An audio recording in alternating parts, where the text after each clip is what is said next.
Hello, Blogging Heads Nation. Welcome to, I guess this is the first official rollout of the Drezburt monthly series of myself, Daniel Drezner, who is a professor of international politics at the Fletcher School of Law and Diplomacy and a contributing editor of Foreign Policy magazine. And I'm Heather Hurlburt, Senior Fellow at Human Rights First and Senior Advisor at the National Security Network. Just being senior all over the place. And the good folks at Blogging Heads apparently like what we do, and so have asked us to now contribute basically a guaranteed Blogging Heads once a month, I believe. It's once a month, right? Right. Yes. Okay. That's what we signed up for. That's and we will take topic suggestions in the comments if they are politely worded, or on Twitter. Absolutely. Where you can find me at NatSecHeather, and Dan, you are? At Dan Drezner. Yes. And if you're really nice, we'll do an all questions from the audience show sometime, which I think would actually be really fun. Oh, that would be fun if assuming the questions were good. But right. Yes, right. That would definitely be fun. Right. But today is a little over-determined because we start with tomorrow's State of the Union. And I was thinking, Dan, it would actually be really fun to go back and pull clips from all the blogging heads we've done around States of the Union where we ritually rehave the ritual discussion we have about how the State of the Union is not about national security. Right. This is true. Although, I'm now unfortunately getting into this ritual where I do feel a little bit like Charlie Brown with the football, where for the last couple of years what I've been saying is that that's true, but the irony is that the domestic political environment is so polarized that ironically, at least in terms of my bailiwick, which is global political economy, you could argue that's one of the few areas that Obama could push on and potentially get some degree of bipartisan support. I mean, if you take a look at the issues that we know based on the sort of pre-release leaking, we know he's going to talk about immigration, which is certainly a key component of economic openness. And there's both TTIP and the TPP as well, which are not necessarily going to be walks in the park in terms of Congress, but at a minimum have, I would say, cross-cutting political cleavages. It's not necessarily that Republicans are going to oppose him en masse on those things. And if he's talking about sort of getting the U.S. economy jump-started again, those would certainly be things he could talk about. Dan, before we lose a third of our viewers a minute into our first ever show,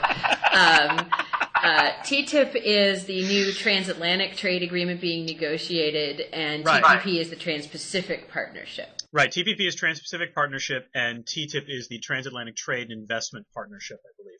But I thought you were implying that just the global political economy topic would lose a third of our viewers, which I'm willing to concede might be the case. No, I actually think I'm glad you started with those, because I think those are going to be sort of the defining political fights in the broad international arena this year, perhaps even more so than Iran, although you could argue that Iran was a defining political fight and the president has won it, which is worth coming back to.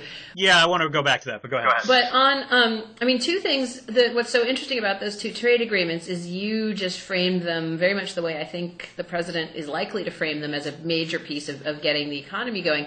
If you talk to people on the Hill, what they'll say to you, particularly about TPP, the Asia one, is the administration keeps coming to us and saying, oh, this is about security. This is about the foundations of our security relationship with allies and partners who aren't China in Asia. And they'll say, well, but this is a trade agreement. And if you're going to sell a trade agreement, you have to be able to explain what it does for the economy, not what it does for security. And so we're at, I think, this really interesting pivot moment where, frankly, even the big supporters of trade agreements aren't quite sure what these are for. And I also...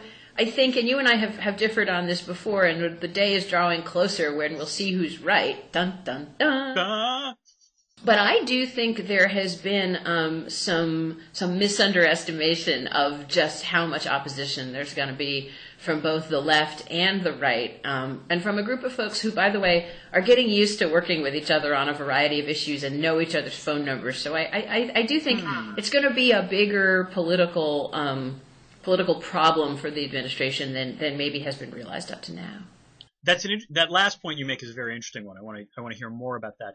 But I will say you're right that I have a stake in this. I mean, in fact, I've got an outstanding bet with Phil Levy, who's now at the Chicago Council on Global Affairs, that we did about a year ago about whether or not Obama would actually manage to implement TTIP and TPP in his second term. So we'll see if that actually happens. I would say two things on this. The first is that arguing that something like, let's say, TPP has security components does not crowd out the economic arguments. In other words, I think if you're the Obama administration, you can make both arguments. It's not like one, as opposed to the other. It's possible for a trade deal to accomplish both. I mean, in some ways, the parallel I would make, it's not, although the optics of this are not great, is to point out that, one of the reasons why Europe as we know it is so secure now is because during the 90s, all of Eastern Europe very badly wanted to join the European Union. And in joining the European Union, they wound up implementing policies that made them, more amenable to a market economy. And I would point out it's the countries that joined the European Union recently that have actually done the best in terms of things like economic growth. In some ways, and more importantly, by joining the EU, they made it clear they were not in Russia's orbit.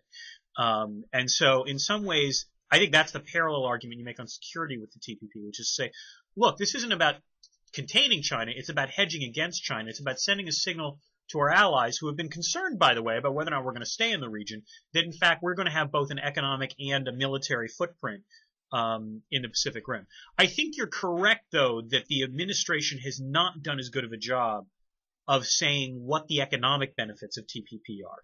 And this gets into this whole question about the negotiations and how they're being conducted and whether or not there's frankly an overemphasis on things like intellectual property rights. And I think this might be the most interesting trade-off, that the administration might calculate that the way it's going to get TPP through is by making sure that those who have a stake in strong intellectual property rights protection will lobby fiercely for it. But the more it does that, the more it is going to trigger a backlash from the coalition that you're talking about on sort of the far left and the far right that aren't keen fans of this. Well, the other point I would make, and this sort of interesting thing that's happening on a variety of issues now is you also have some major elements of American business in that coalition. The corporations that are benefiting from internet freedom that came out against SOPA and PIPA. Yeah. And who are going to be susceptible to the argument that you're already seeing from the advocacy groups that the Trans-Pacific Trade Agreement is a way of backdooring the intellectual property protections that were in SOPA and PIPA. And that's not extreme left and right. That's a major foundation of the American economy. So that's fair, yeah. It's going to be complicated. I meant extreme left and right in Congress, to be fair, but your point is taken. Well, but again, I think people. But you think the opposition is more broad than that? There's going to be enormous temptation for a variety of reasons for very mainstream Democrats who are really getting hit by constituents on inequality and economic issues to see this as a good symbolic vote for them. People who are not, who you wouldn't define as far left. And similarly, on the right, people who don't want to vote for anything the Obama administration did, no matter what. And so it's going to be very convenient for them to give their libertarian friends a vote on this one. And the administration is really going to have to come up with a little magic to pull a coalition together. And I think what I've said in the past, and will say again, is that there are ways that the negotiations could have been handled, ways that Congress and interest groups could have been included. And frankly, the interesting thing to me about your Eastern European analogy is that I think there's a strong case to be made that in the TPP, it's actually the U.S. that is giving up or talking about giving away some of the core standards that made our economy what it is, and where, at least with the North Atlantic Agreement, you have the possibility that what you're doing is enshrining higher standards. In the Asia one, it's very hard to see where that agreement would raise any standards on internet access, but also on environmental and labor conditions. And again, this is a Democratic administration. They presumably understood that was going to be an issue for some of their own folks. And it's interesting that, how they perceived who they needed to include in the negotiations and who they didn't. And I think the play out is going to be very interesting.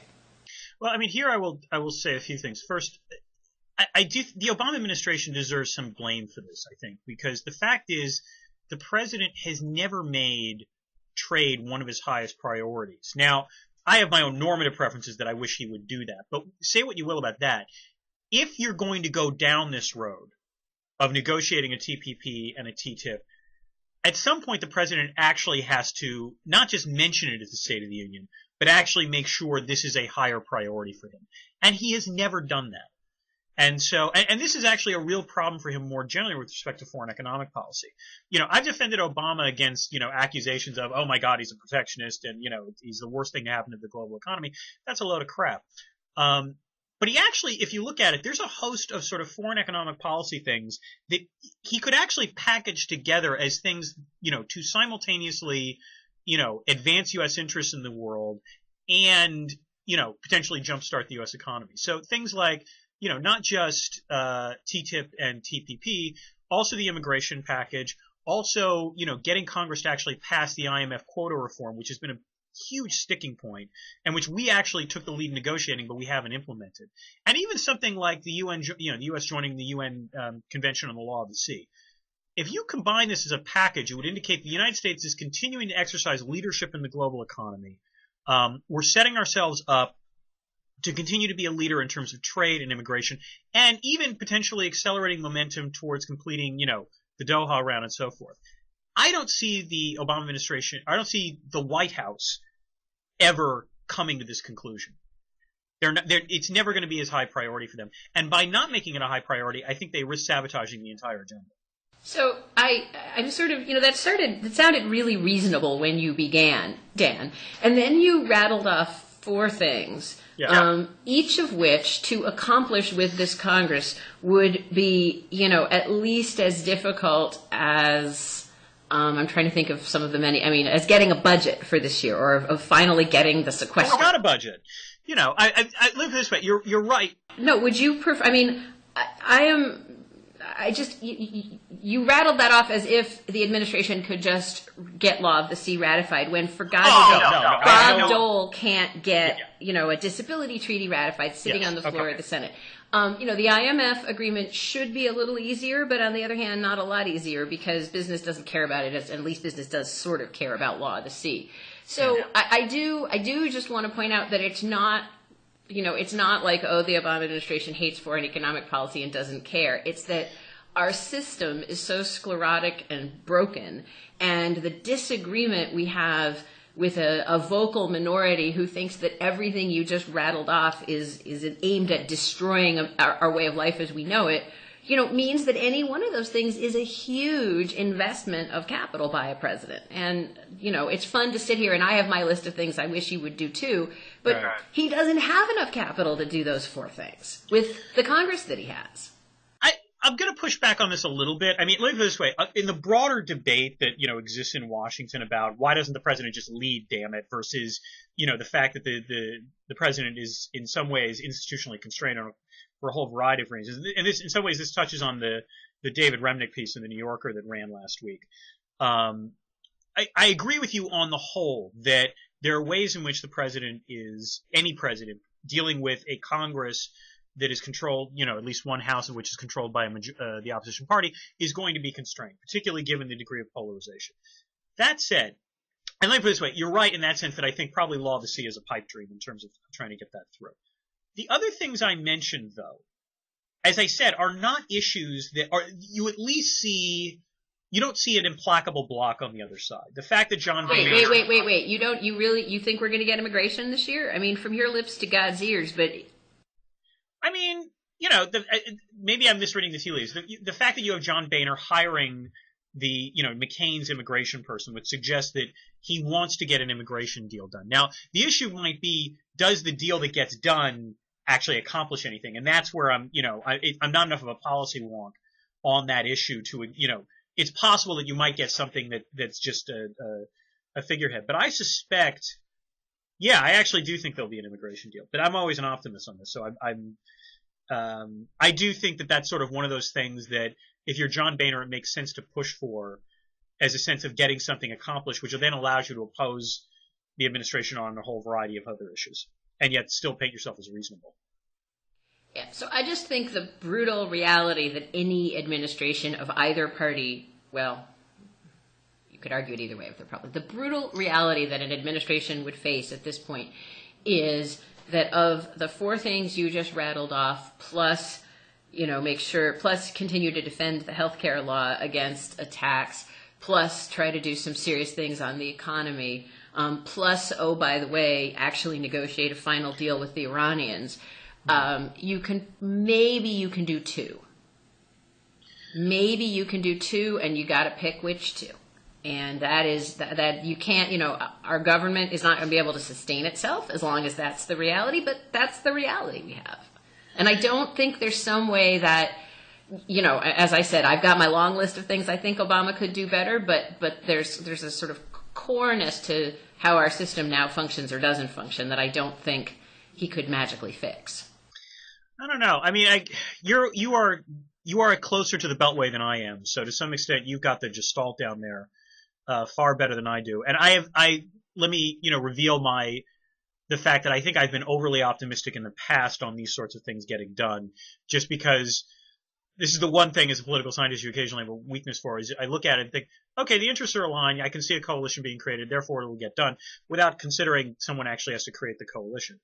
But I do think it's letting the administration off the hook somewhat to say Congress is so polarized that it's not going to be able to accomplish, that the White House can only accomplish two of these things. I think part of the reason you might actually be right has less to do with implacability in Congress and more to do with the fact that, particularly on issues like foreign policy, the White House monopolizes an awful lot of the agenda, more so than you've seen even in prior administrations. I mean, to the extent to which, when you have Bob Gates saying that, the Obama administration has centralized foreign policy in the White House more than any administration since Nixon, say what you will about Gates' memoir, that's a telling statement.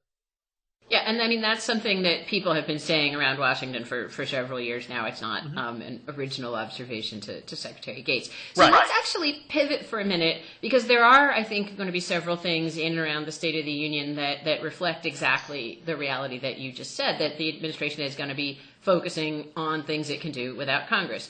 Right. So, number one, you will get a nod to troops coming home from Afghanistan this year and the end of the combat mission there, and you will get a promise kept there. It wouldn't surprise me if you also got a note of sort of, we are not sending troops back to Iraq, sort of in keeping with that.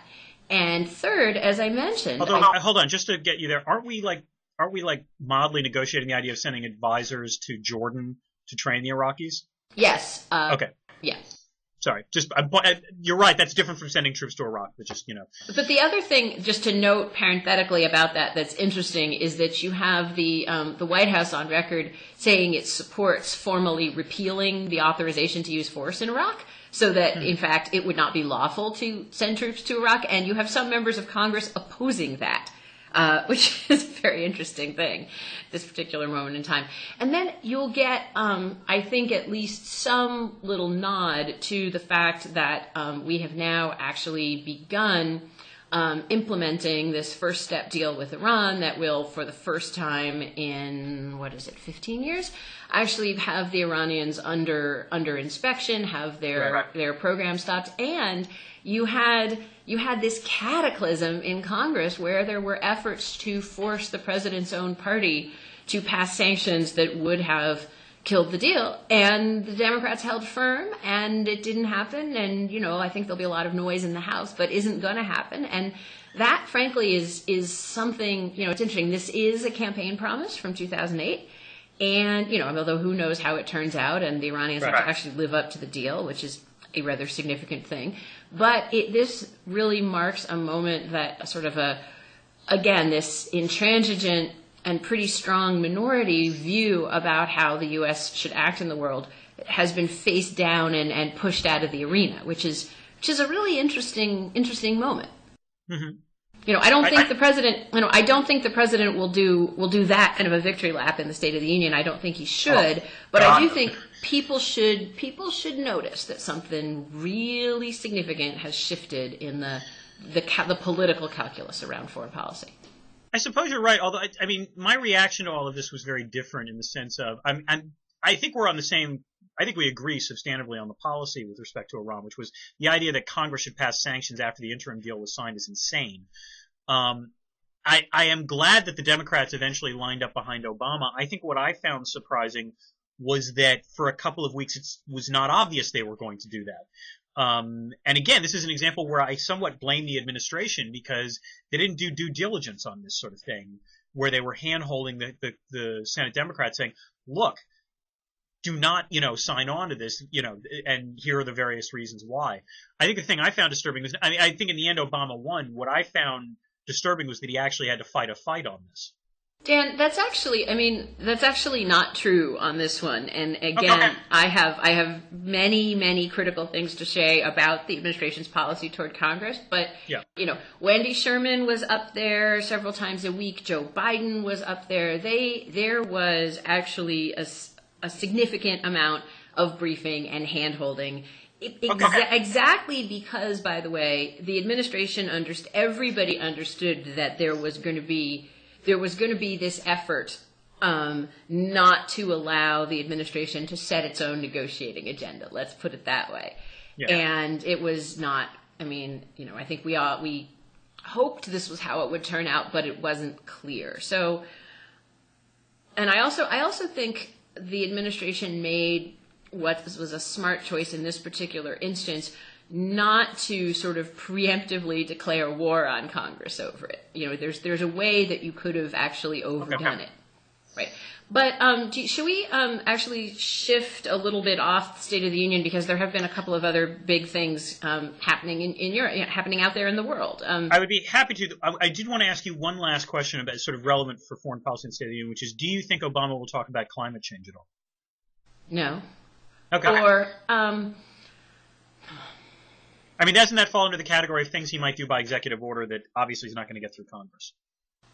Right, but I think when you perceive that your overall job at home is still convincing people that the economy is doing better and jawboning up the economy, let me modify that slightly. I would assume there will be several references to clean and sustainable energy.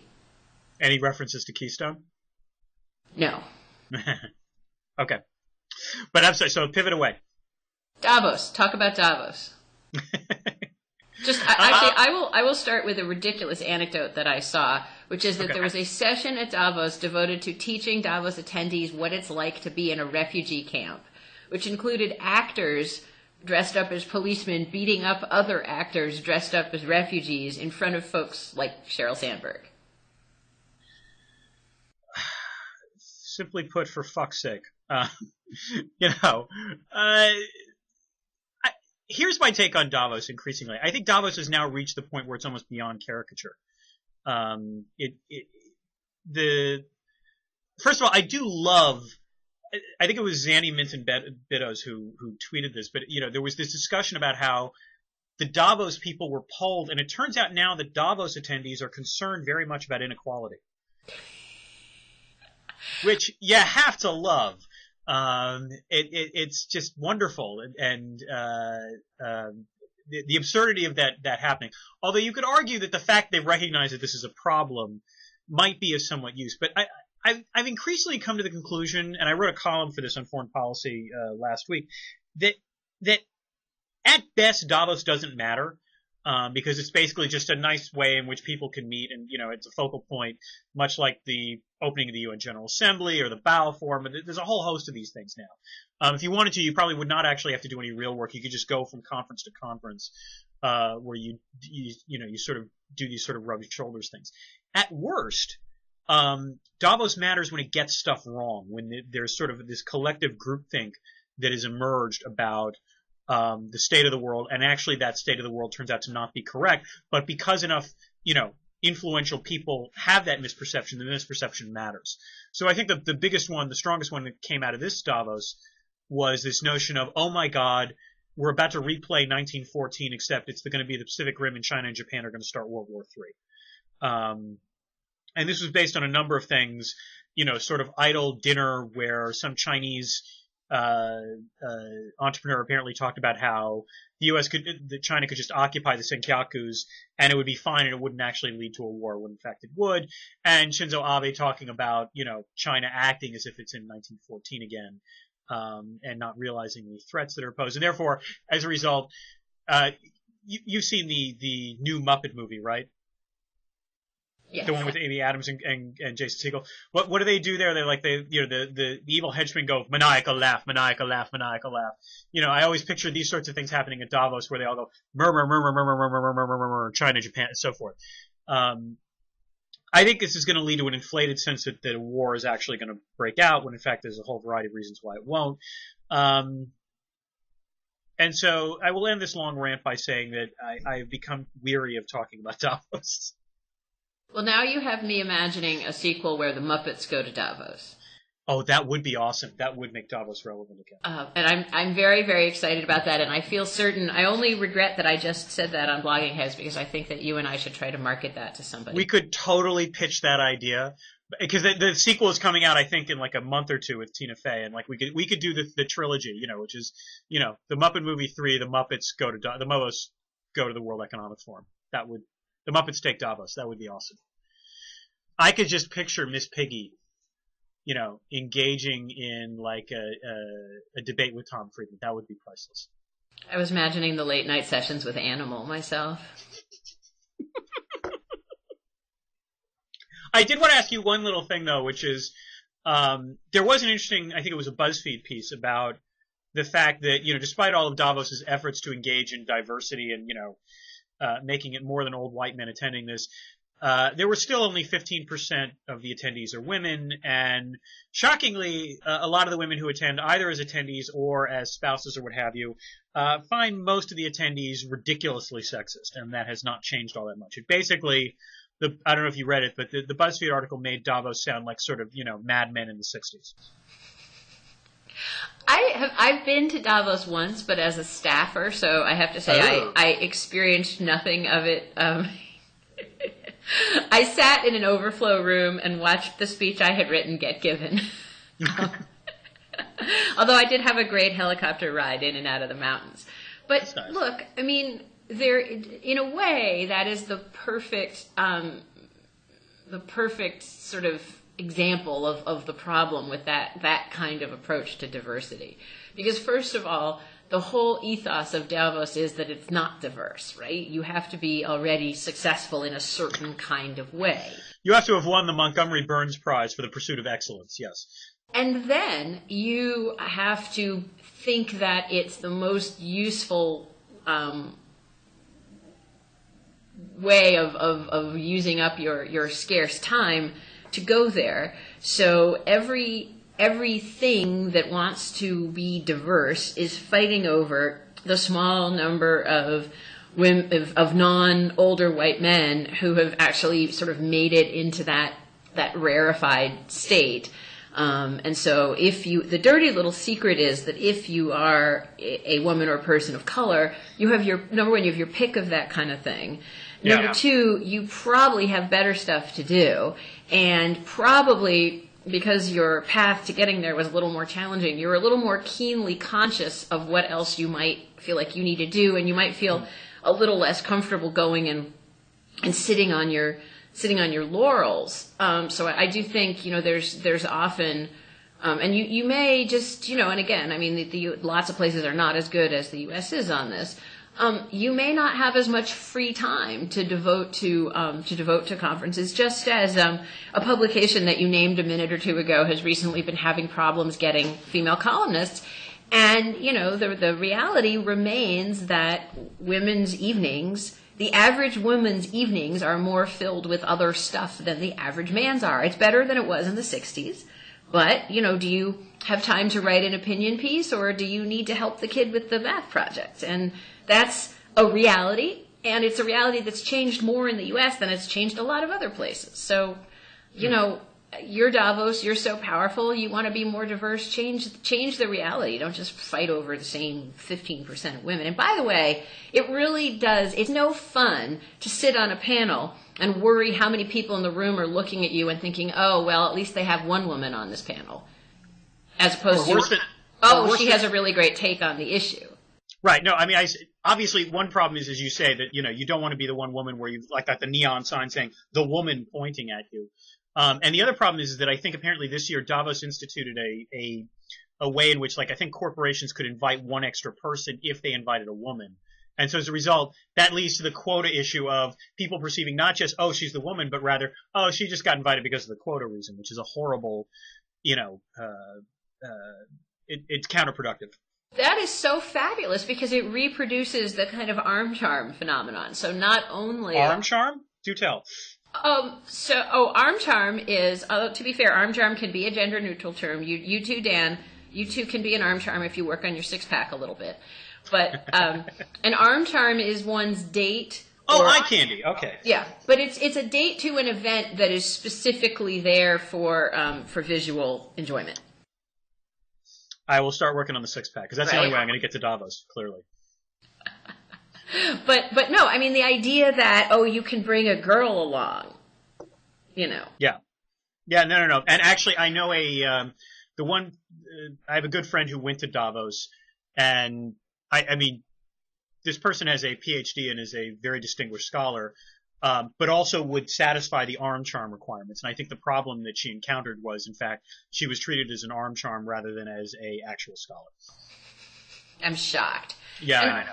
The other thing, actually, that I do feel like saying is that there's a fair amount of this kind of angry conversation about women, but there's an equally large problem at the overwhelming whiteness of our field. Yes, and that was actually also the BuzzFeed article was very good, but it was talked about that was also an even bigger problem at Davos than the gender issue. Yeah, I mean, because I'll just say I could, when I was running an organization, I could have easily made my staff all female. I could not easily have made my staff all non-Caucasian, which is an indictment of me for not knowing where to find good folks who don't look like me. But I think that, especially given, that the way that American demographics are changing, the demographics of the foreign policy national security establishment, the demographics of people who are coming into the field are not changing, and that is a big problem that we have. I think I agree with you on that, and we should move on because I have no answers to how to fix that. Wait, but you're in the academy. But anyway, yes, Ukraine. Yes, Ukraine, which is a source of just incredible visuals at this point, but rather confusing in terms of policy. So you might be more on top of this than I am. The latest I've seen is that Yanukovych offered a few cabinet positions, including the prime ministership, to the opposition, and the opposition basically said, "Screw you." That is not how they want to go. How is this going to play out? Well, the huge problem that the opposition now has is that they are very obviously split into more and less extreme factions, and you have overnight, more occupations of buildings, which are going to lead to more violence, which is going to further polarize the situation. And it's, on the one hand, totally understandable, by the way, that nobody particularly thinks that going into a Yanukovych government solves anything. On the other hand, I think the Ukrainian people are also not hugely optimistic that elections will solve anything, because the great tragedy of post-communist Ukraine is the extent to which corruption and cronyism are everywhere. And so there's outside of the anger and idealism of the demonstrators don't have a political vehicle that can live up to it. Mm-hmm. You have the vessels are all pretty badly cracked. So, in some ways, this is more like what we saw 2 years ago. 2 years ago? God, 3 years ago. We're getting old, Drezner. At the beginning of the Arab Spring, that you have people who are demanding a quality of clean government that there are not political institutions in Ukraine that can provide that. And so that's an invitation for violence, ugliness, frustration, followed by withdrawal and sullenness, which is kind of the cycle that you've had up to now. Well, this raises I'm going to ask a provocative question. I think I already know the answer to it. But do you think the thing that bothered me over this weekend is that for the first time you're really seeing violence playing a significant role in terms of the protests in Ukraine? Is there a possibility that Ukraine can devolve in the same way that Syria did? 3 years ago?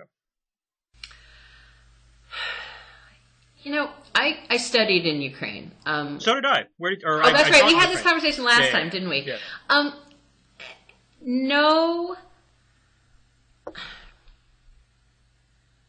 But that wasn't a convincing no. No. I mean, could it devolve like Syria? No. Could it devolve like Moldova? Yes. Oh. That's a little scarier because, Moldova is different because Moldova has a large swath of Moldova, and then there's Transnistria, which is, the sort of Russian rogue province. If there was to be a breakaway Russian rogue part of Ukraine, you're talking about half the country. Yes, and that's my point, which is most of what's east of Kiev by the way, very close, not that far from Sochi, where the Olympics will be, is culturally Russian. Might be a little extreme, but not that much extreme. And if you look at maps of where demonstrators have taken over city halls and where they haven't, you see there's a split, but there's also not a perfect easy split. So there's not a kind of like, let's just divide this place into republics. Right. So I do think that exactly for that reason, Moldova, where you didn't have massive engulfing countrywide violence with gratuitous torture, but you did have violence, and yes, and you had people who, there was nothing else for them, and I think that's my worry in Ukraine. This is one of those things where, is there any way that outside intervention is going to help the situation? That's another way in which I keep thinking about it compared to Syria. Yeah. Well, actually, I mean, that's grounds for optimism because there's both more outside interest in intervening than there was in Syria when it could have done some good, and there's more reasons for it. Mm-hmm. So, but ultimately, given that part of the problem here is just that Yanukovych hasn't handled this very competently, the question is whether at some point Moscow and Brussels and Washington can get together and say, look, we can't let this, it's not in anybody's interest for this to devolve into a much larger Moldova. So, and, Putin, that your guy is not very inept, and we know that our guys and gals are not very apt either. So what's the stabilizing solution that lets Ukraine evolve?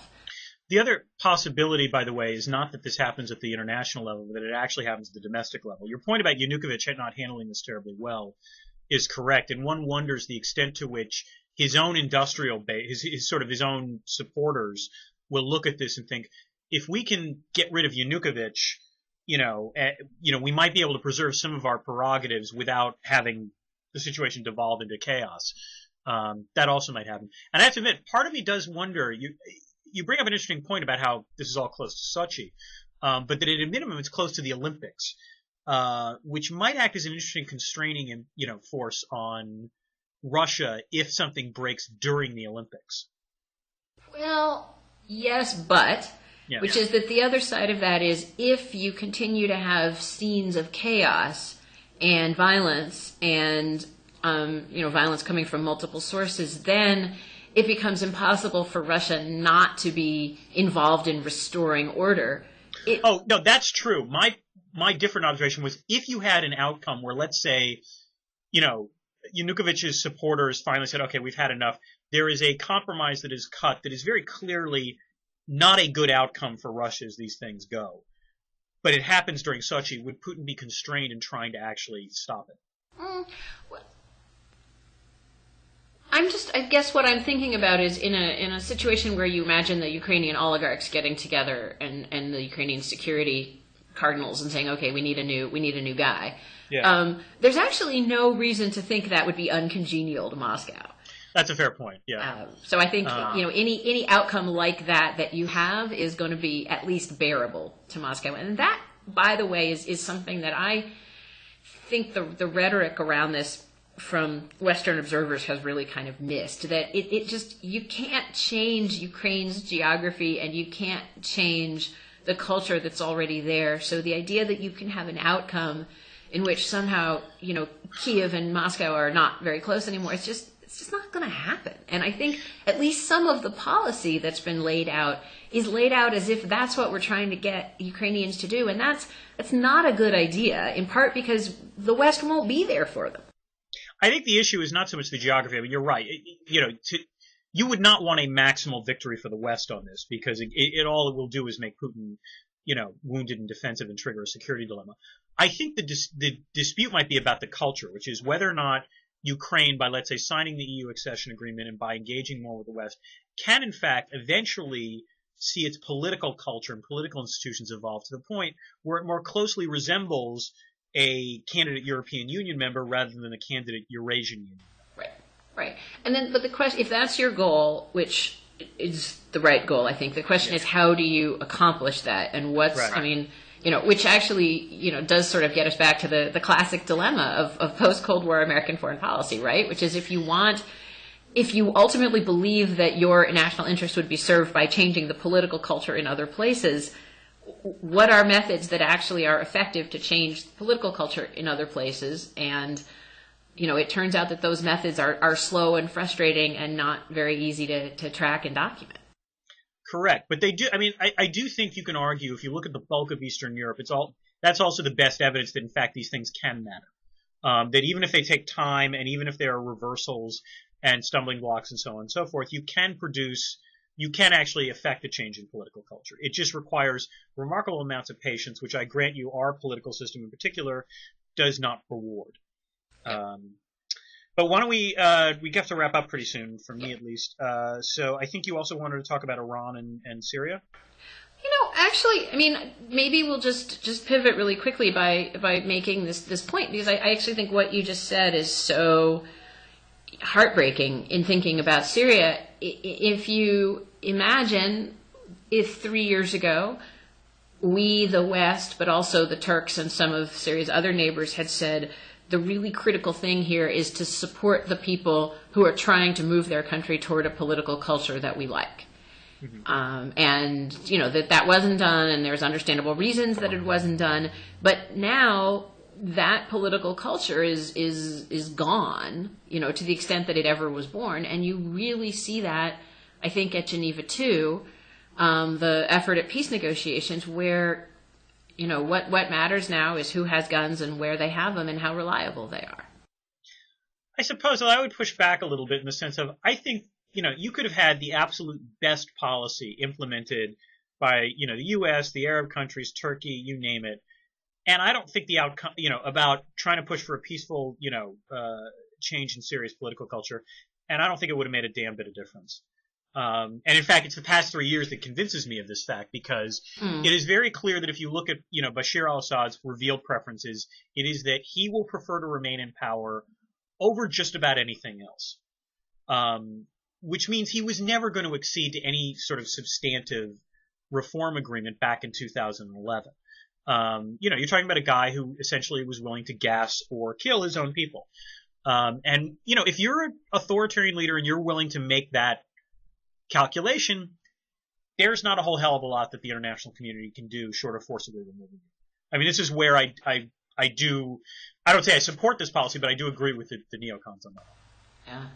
No, I reluctantly acknowledge that if you are willing to not just mass kill your population, but set your population against each other, so that guaranteeing that that I reluctantly agree that it's very, very, that we don't have tools to deal with that. Right.